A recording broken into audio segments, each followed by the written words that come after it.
Good afternoon and welcome. I'm Richard Sachs. I'm not Jennifer Lackey. There we go. I'm Richard Sachs. You got it. I'm Provost and VPAA here at University of Rio Grande and Rio Grande Community College. And this afternoon, I'm delighted to have Jennifer Lackey, who is an assistant professor of psychology here at Rio Grande. She came here just this fall. She's been teaching about 6 weeks for us, and we're delighted to have her here. Jennifer was hired after we did a national search for a third psychologist. Our psychology enrollments here were so large that 2 full-time psychologists were not enough. And we were delighted to find Jennifer and that she was interested in the position. She was doing work for her doctorate in Arkansas. We'll talk about that in a few minutes. But I'd like Jennifer just to talk about herself a little bit. We were delighted to learn that she's in fact a graduate of Meigs Eastern High School, which is one of the 10 high schools in our 4-county district. And we're right there on Route 7, a place where I go a couple times a year on Rio business. So tell us a little bit about yourself. Grew up in this area. Are you Syracuse or what close? Was it? It was Reedsville. Okay. Reedsville, Okay, Tubbers sure. Plains area, yes. Okay. So I actually grew up in Meigs County, just right down the road, about an hour, and graduated from Eastern High School. Had a number of classmates that came to Rio Grande, attended a lot of sporting events at Rio Grande, a lot of basketball camps and things like that here, so I was pretty familiar with the university. Okay, and you must have done very well at Meigs Eastern to be admitted to Ohio State main campus. I did all right, yeah. I'll bet you did. Yeah. Okay, and tell us about your time at Ohio State and then your graduate work. Yes, so I got my bachelor's degree from Ohio State up in Columbus, majored in psychology, obviously.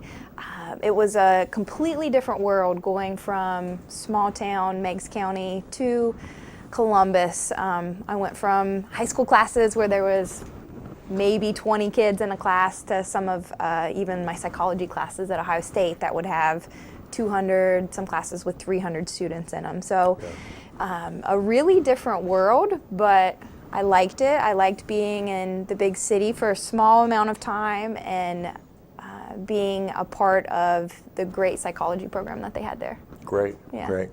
And then your graduate work took you to Bowling Green? It did. I knew through my undergrad program that I wanted to go on and get some kind of graduate training in clinical psychology. After learning more about the field, I realized that I wanted to do research, and I wanted to teach, and I wanted to do clinical work. So for me, it made sense that I should go on and try to pursue a PhD in clinical psychology. So I started looking into programs, and Bowling Green State University had a number of researchers there who were doing the kind of work that I hope to do one day. And I applied, and I got in. That was exciting. Yeah, and then I spent 5 years in the graduate program up there. Okay. And I know your last year you were mostly in Arkansas doing field work. Can you tell us about that? That was fascinating. I know when you interviewed, you told us about that. I loved it down there in Arkansas. So part of getting a PhD in clinical psychology requires that you have to spend 1 year doing what's called a predoctoral internship. Anybody who is a licensed psychologist has to do a predoctoral internship. It's a really interesting process. So how it works is I applied to different sites that I was interested in, and if I was a good enough applicant, then I got interviews, and I would go and interview at these different sites, and then I submitted a rank list of the sites that I wanted to go to in order, and all of the sites would rank the applicants that interviewed with them, and they plug it all into a computer, and an algorithm spits out what's called the match, and where you get matched is where you go. So I interviewed in southern Arkansas, down in El Dorado, Arkansas, and fell in love with the site, fell in love with the people there, and the small town feel that came with that rural southern Arkansas geographical area, and I got matched there, and I spent a year working in a community mental health center down there. It was called South Arkansas Regional Health Center. Okay. Had a lot of great experiences. That's great. And tell us about your areas of research interest, because I know for a lot of people, they're concerned we're 2 hours from Columbus, we're an hour from Huntington. The largest town in the county is Gallipolis at 3,600. The largest town in the four-county district is Jackson, and it's probably about, what, 10,000, 11,000 people. So this is small town and rural, and I know that appeals to you. It does. But I can say as a provost, it doesn't appeal to all candidates. So tell us about why it appeals to you and how that connects with your research. Absolutely. Well, I have a specific research interest in rural mental health. I think that probably stemmed from the fact that I grew up in a very rural area, like I said, Meigs County, just down the road from here. So through my graduate training, it became really obvious that most research was done with urban or suburban populations, and that the field as a whole, we don't study a lot. We don't focus a lot of our clinical models on rural communities and rural populations, which have a lot of things that are unique and different about them compared to urban areas. So I started to gear the research that I was doing to look at specifically rural populations. So a lot of my research has focused on juvenile delinquency and has started to try to look at alternative models to predict juvenile delinquency. A lot of the stuff that's out there right now are models that were developed using very urban, very metropolitan populations, and then when we try to take those models and apply them to a rural population, they just start to fall apart, and they don't hold a lot of water. So the research that I've done has been trying to come up with a new model that fits with rural areas. Oh, that's great.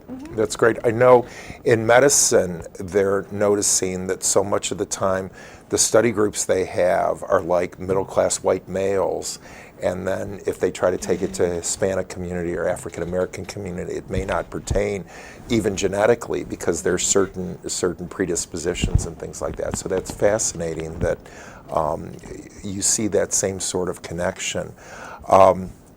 I've been at 5 different universities over the last 33 years, and 3 of the 5 I think would be considered in rural and small town areas.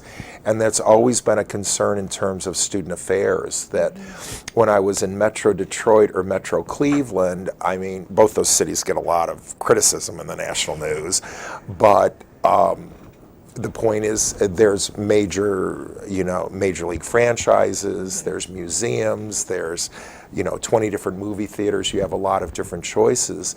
And one thing I've noticed at the 3 small colleges in rural and small town areas that I've been in, one in Colorado, one in New Mexico, and now here in southeastern Ohio, is oftentimes the major event for college students, even underage college students, is drinking.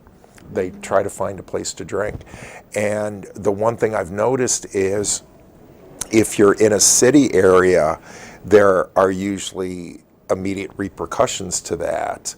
But if you're in a rural area, if you go off into the woods, like, nobody really notices. So it seems like a lot of this does go under the radar of whatever the powers that be might be. And I would assume with mental illness as well, that it's one thing if you're living in an apartment house in the city and suffering from aspects of mental illness, but boy, if you're up a dirt road in a holler in southeastern Ohio, I mean, it's very possibly no one is aware of your situation. Are those some of the dynamics you try to deal with? And how do you intervene with that? Is it through schools? Is it through, can't be through police? Is it through social services? Or how do you address those kinds of issues? It is through schools. That's one of the avenues that we try to be in contact with those populations. But it's interesting that you said it's not through police, because actually my experience while I was doing work in southern Arkansas is some of the community members that were flying under the radar, not being noticed by anybody, the way they would wind up getting the kind of help that they would need is because they would get picked up by police for doing something, whether it was disorderly conduct in the community, or if they were just sleeping on the streets day after day, then the police would pick them up, and unfortunately they would wind up maybe in the county jail for a day or two. But on release, one of the things that they would be court ordered to do was stop at the mental health center. So in that area, That's interesting. that one of the ways that people were getting in contact with us is because they were being mandated to do so through the legal system.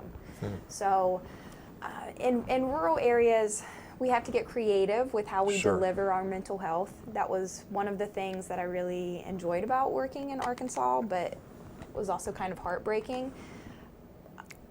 I did a brief rotation. It was about 3 or 4 months long at one of the local schools. I would travel even further south, right onto the border. The school was in Junction City, Arkansas/Louisiana. It sat right on the border with Arkansas and Louisiana.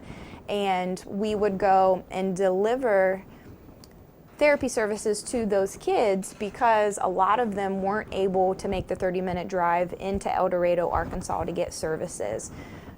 It was a very rural area, and a lot of those families didn't have transportation, or if they did, it wasn't reliable, or they just didn't have the financial resources to get to El Dorado every week. So we would travel down there to deliver services.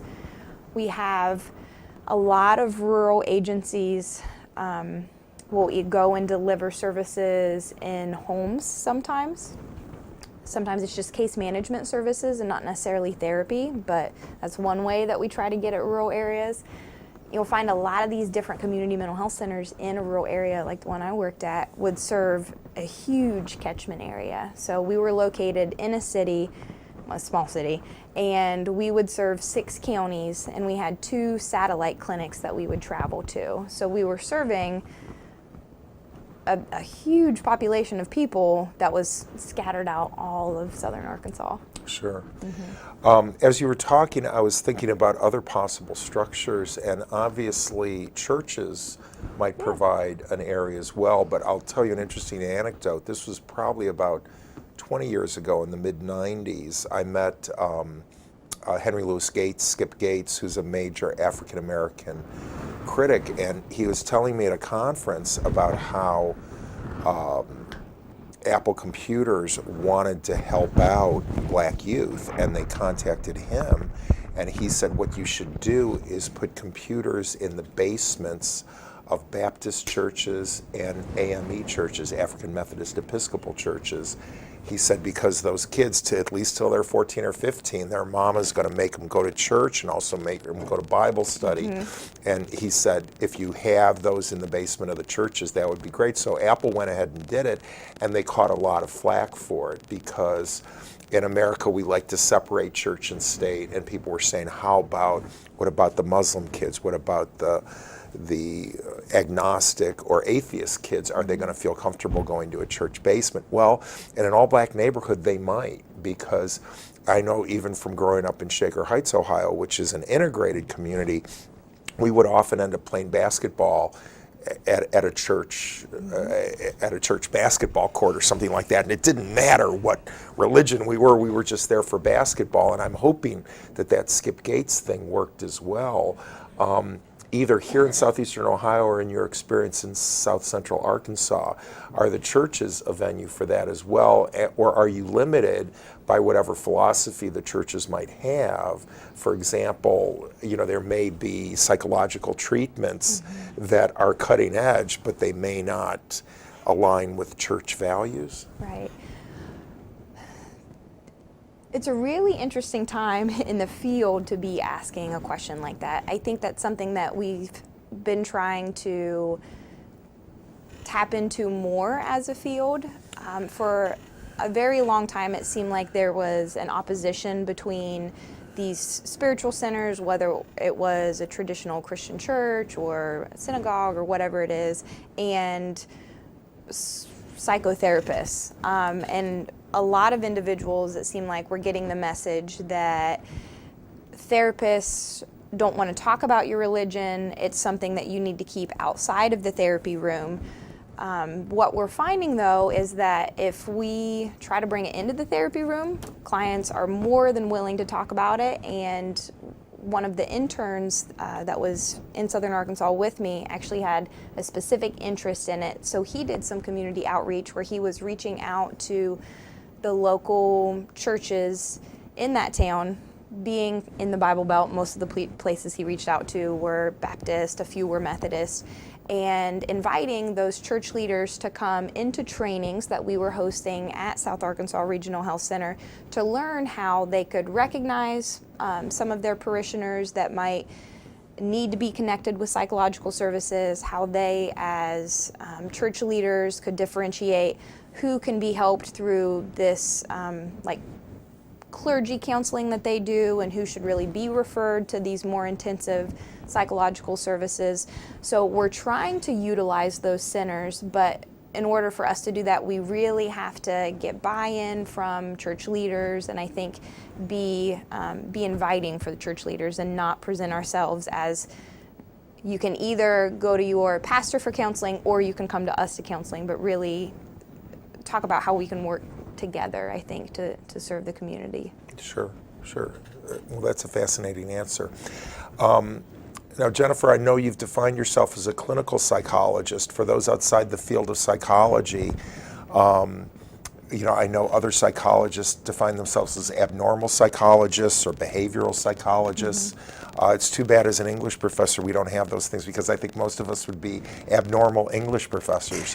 But can you tell us, obviously a clinical psychologist works in a clinic or works with patients to some degree, but can you talk about some of those descriptors that we hear about psychologists and what the major fields are, and maybe also about your colleagues? You've got 2 other full-time colleagues, and presumably would they use a different descriptor in front of their names? Absolutely, absolutely. So in graduate training in psychology, and absolutely in the field of psychology, we think about 2 main divisions. You have experimental psychology, and then you have clinical psychology. Within experimental psychology, you have your cognitive psychologist and your social psychologist and industrial and organizational, and the list goes on and on and on and on. Those individuals also go and get a PhD in social psychology or cognitive psychology, and they're primarily trained in research. So they spend all of their time becoming really great experimenters, really great researchers, but they don't get training in how to do therapy. That's the thing that makes a clinical psychologist different from an experimental psychologist. So by doing my training in a clinical psychology program, and specifically getting the PhD as opposed to a PsyD in clinical psychology, I was trained to do research, maybe not as in-depth as the ones that are strictly experimental, but I was trained to do research and to provide clinical services, whether that's therapy or assessment, testing kind of stuff. So I kind of get to do both of those things. Right. And the PsyD, the PSY period D, that's a newer degree, and my understanding is is it more of a teaching degree rather than a research degree? It is meant for individuals that don't really want to do research. Okay. So the PsyD, the PSYD, was, I just taught this to my students. I should know the year. I don't remember exactly the year. It was in the 70s.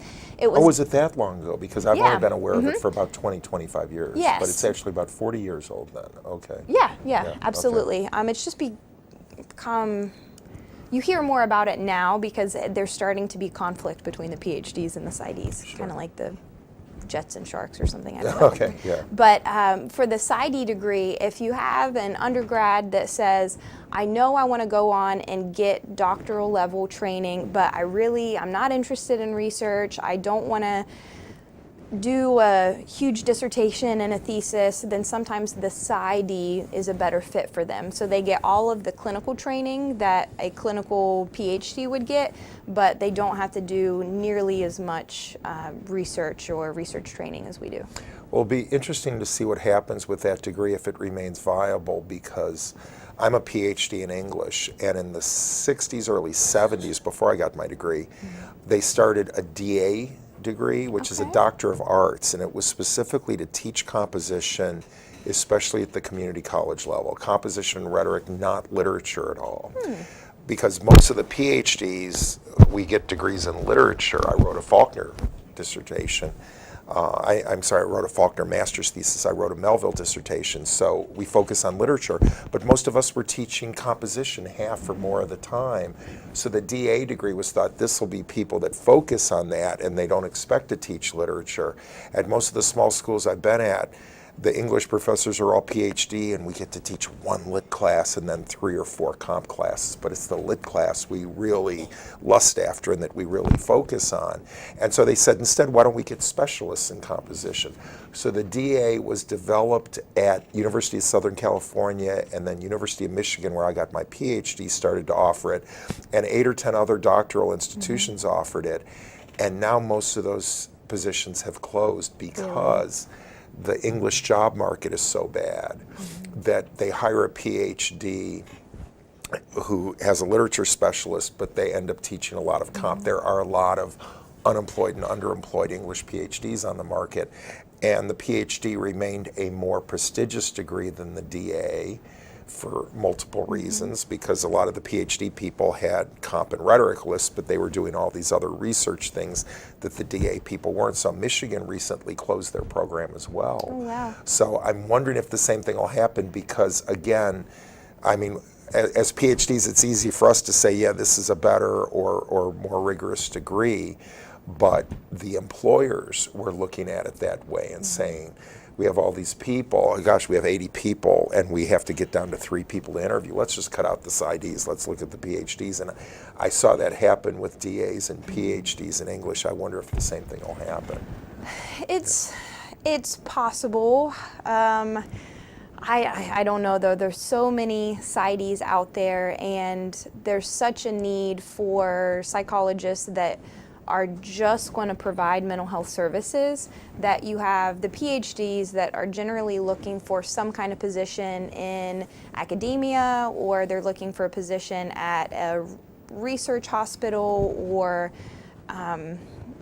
working in between policymakers and the community doing outcomes research or needs assessments, that the individuals that are working in a private practice just seeing client after client after client, that's really where PsyDs focus and where they do their most work. And I think that there's always probably going to be a need for that. So I would be surprised if the PsyDs ever disappeared. Okay. There's some advantages to getting the PhD versus the PsyD. There's also a few disadvantages, but that's something that a lot of undergraduates unfortunately just aren't aware of. Sure. That's something that a lot of my students so far this semester have been curious about and wanting to know what's the difference between the PhD in clinical psychology and the PsyD. They've wanted to know, do you have to go on and get doctorate training to be a therapist? And all of that stuff I'm actually going to talk about Monday night. That's yes, right. That's right. Monday night at 4.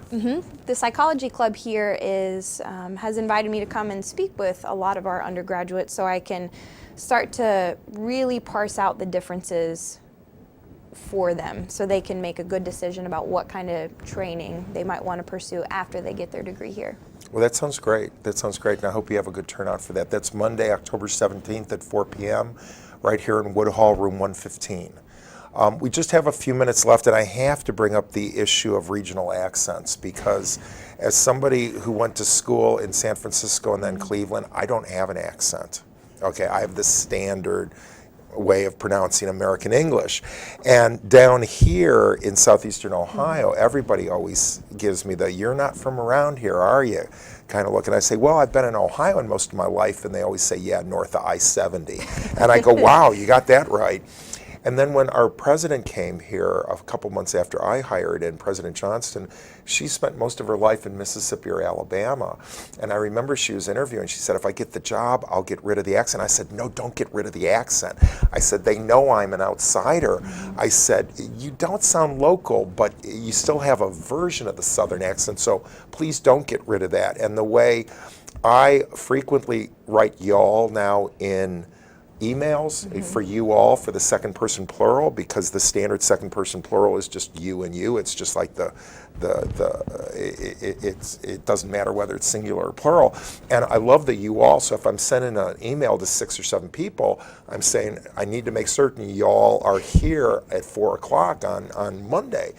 But I would never say that because I can't, it doesn't roll off my tongue. You don't feel like you could pull it off. I don't think I could pull it off at all. So what I need to ask about you, to me, you have just a little bit of that Southeastern Ohio. I can hear it like the way I pronounce possible and the way you pronounce possible. It's a little bit different, and I can hear that.